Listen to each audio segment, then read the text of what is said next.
That was all a very good segue into the next question, which may be a very brief answer, but and it wasn't directed at anyone in particular. So it's two parts. The first is, what is the chance that Pope Benedict will consecrate Russia?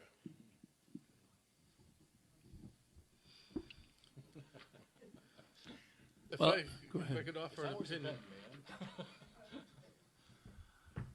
I recall there was it appears that Pope Benedict is not disposed to perform the consecration of Russia. Yes, he appointed a commission to study the question, but studying the question is not acting on it. And he's been Pope now for 7 years, and he hasn't acted.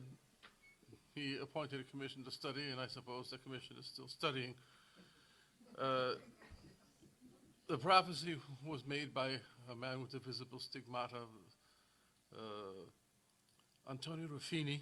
His biography was written by a priest of a high level of sanctity, Father Giuseppe Tomaselli.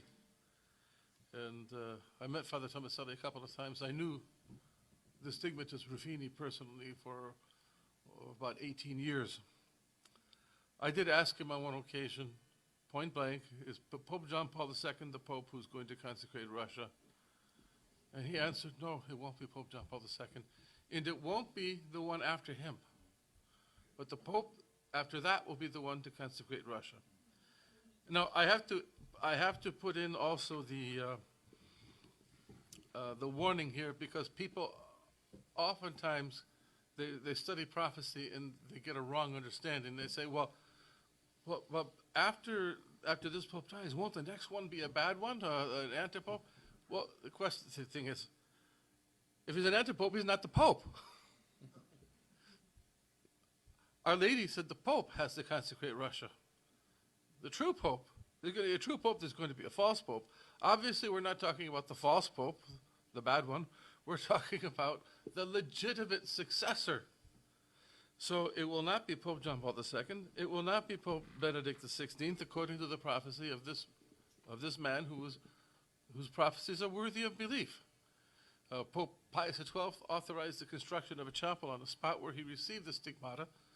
I think that that very fact confers a certain degree of credibility in the prophecies of this man, who was quite a miracle worker and known for his prophecies, and revealed the most hidden things to people that helped them to save their souls.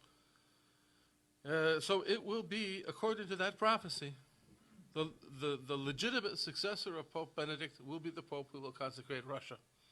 Considering Pope Benedict's age, and considering the prophecies that the Pope that precedes the one who will consecrate Russia may most likely not die of natural causes, it would appear that that time for the consecration of Russia is very, very near. And if Antonio Ruffini is correct, then Benedict XVI is the Pope of the assassination. And I think that Frere Michel is most likely correct when he says that we will not have the consecration until we have the secret fully released. And his opinion, he told me that in 1985.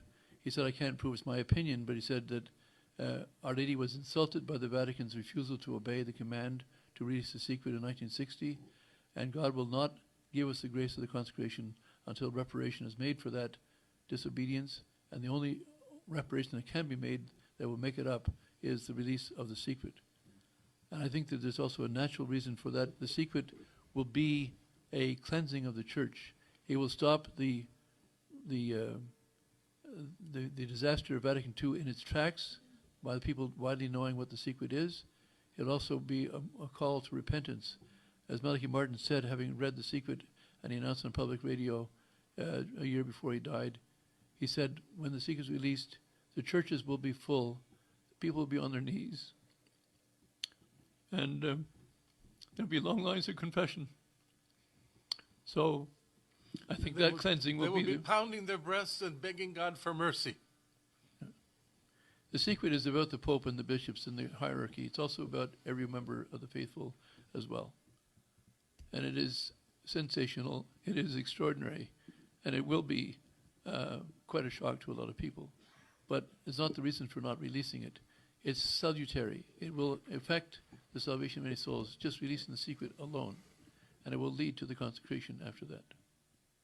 I think Benedict might end up giving us the secret before he goes into hiding, before he's killed.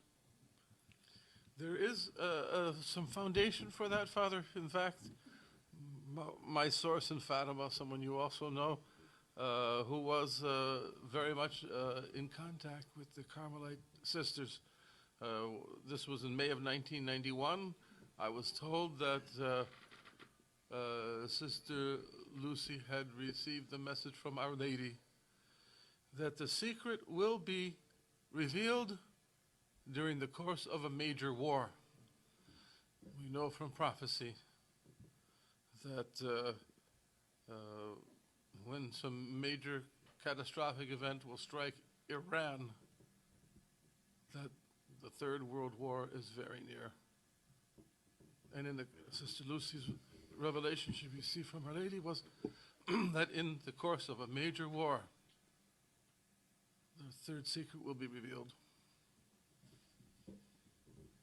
And if the reason that the Pope John Paul II gave for not releasing the secret in Germany in 1980, 6 months before he was shot, was because he didn't want the Russians to make certain moves. Apparently the secret talks about some military moves of the Russians, but then that excuse will be completely gone when they actually make those moves, and that's why it would seem that it all ties together, that Russia invades Western Europe, the Pope releases the secret, goes into hiding, gets killed, you have then disaster for 2.5 years or whatever, you have a new Pope elected who then consecrates Russia.